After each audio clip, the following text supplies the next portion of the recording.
राहुल गांधी न्याय यात्रा निकालने में ही लगे रहे। कांग्रेस में मची भगदड़, इस्तीफों की लगी बौछार।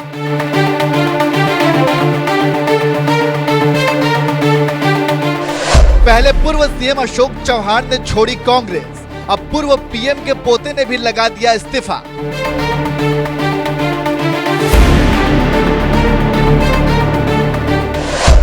राहुल से अपने नहीं संभल रहे, मोदी को क्या हराएंगे।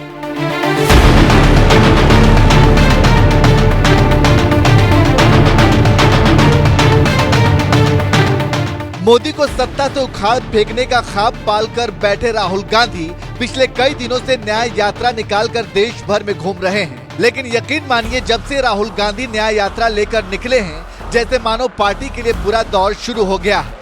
न्याय यात्रा निकालते ही जहां इंडिया गठबंधन टूटने लगा, तो वहीं दूसरी तरफ कांग्रेस में ऐसी भगदड़ मच गई है कि धड़ाधड़ इस्तीफों की बौछार लग गई है।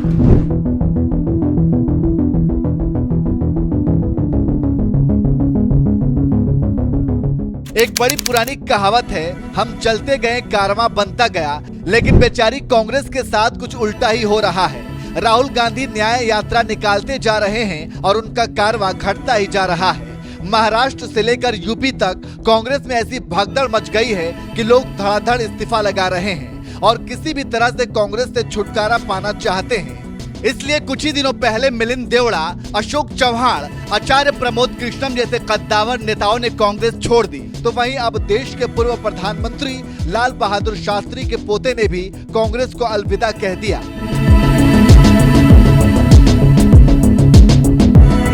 जय जवान जय किसान का नारा देने वाले देश के पूर्व प्रधानमंत्री लाल बहादुर शास्त्री कांग्रेस के कद्दावर नेताओं में गिने जाते थे, जिनका परिवार भी लंबे समय तक कांग्रेस से ही जुड़ा रहा। लेकिन लगता है शास्त्री के परिवार का भी अब कांग्रेस से मोह भंग हो गया है। इसलिए कांग्रेस के दिग्गज नेता और लाल बहादुर शास्त्री के पोते विभाकर शास्त्री ने भी आखिरकार कांग्रेस को अलविदा कह दिया। 14 फरवरी को उन्होंने एक ट्वीट में लिखा, माननीय कांग्रेस अध्यक्ष मल्लिकार्जुन खड़गे जी, मैंने भारतीय राष्ट्रीय कांग्रेस की प्राथमिक सदस्यता से अपना इस्तीफा दे दिया है। इस ट्वीट के साथ ही विभाकर शास्त्री ने कांग्रेस से अपना रिश्ता तोड़ लिया और उसी दिन योगी सरकार में डिप्टी सीएम ब्रजेश पाठक की मौजूदगी में बीजेपी की सदस्यता भी ले ली। यानी अब वो भी मोदी के टीम में आ गए हैं। बीजेपी में शामिल होते ही विभाकर शास्त्री ने कहा, मुझे लगता है कि प्रधानमंत्री नरेंद्र मोदी के नेतृत्व में मैं लाल बहादुर शास्त्री के जय जवान जय किसान के दृष्टिकोण को और मजबूत करके देश की सेवा कर सकूंगा। मेरे लिए बीजेपी के दरवाजे खोलने के लिए पीएम मोदी, जेपी नड्डा, गृह मंत्री अमित शाह, सीएम योगी का आभार व्यक्त करना चाहता हूँ। गृह मंत्री आदरणीय अमित शाह जी का, हमारे भारतीय जनता पार्टी के अध्यक्ष माननीय नड्डा जी का, हमारे यशस्वी मुख्यमंत्री माननीय योगी आदित्यनाथ जी का, हमारे मंच पे उपस्थित हमारे बड़े भाई प्रदेश अध्यक्ष माननीय चौधरी जी का, मंच पे उपस्थित जिनका हमारे परिवार के साथ बहुत पुराना रिश्ता है, हमारे भाई ब्रजेश पाठक जी, उनका, और मंचासीन हमारे सभी साथीगण जो बैठे हैं मंच पे, उनका सबका आभार प्रकट करना चाहता हूं कि मेरे को एक अवसर इस पार्टी ने दिया।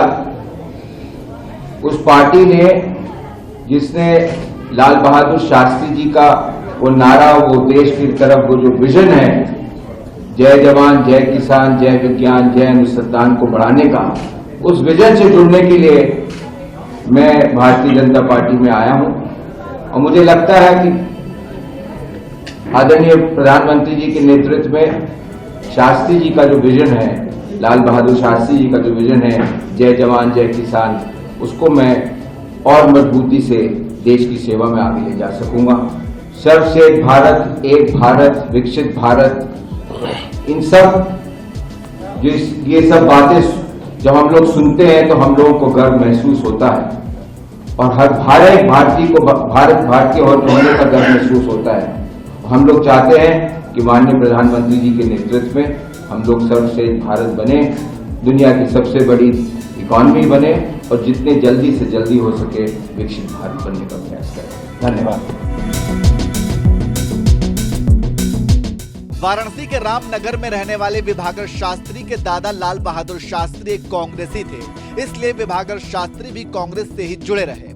लेकिन अब कांग्रेस से उनका मोह भंग हो गया है, इसलिए 14 फरवरी को ही बीजेपी में शामिल हो गए। और संयोग की बात तो ये है कि लाल बहादुर शास्त्री जिस काशी के रहने वाले हैं, उसी काशी से देश के मौजूदा प्रधानमंत्री नरेंद्र मोदी सांसद भी हैं। और उनके राज में जिस तरह से काशी का विकास हुआ है, इस बात के गवाह खुद विभाकर शास्त्री भी रहे हैं। यही वजह है कि मोदी सरकार के काम से प्रभावित होकर उन्होंने बीजेपी में शामिल होना ही बेहतर समझा।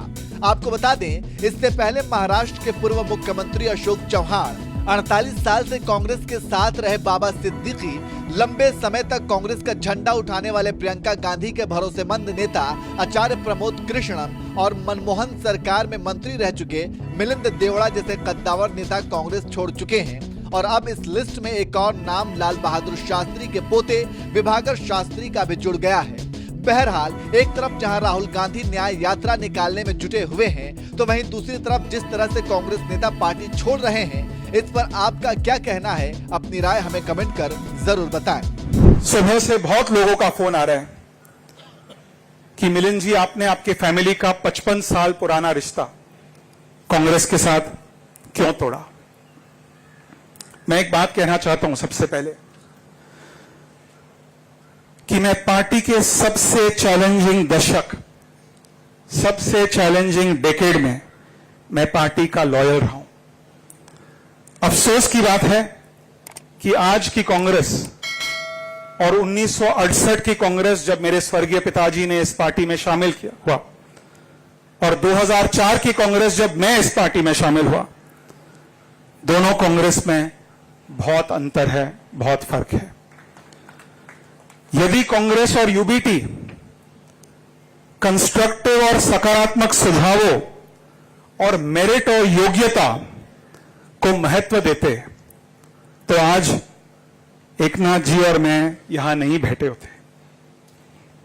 एकनाथ जी को एक बड़ा फैसला लेना पड़ा, मुझे एक बहुत बड़ा निर्णय लेना पड़ा,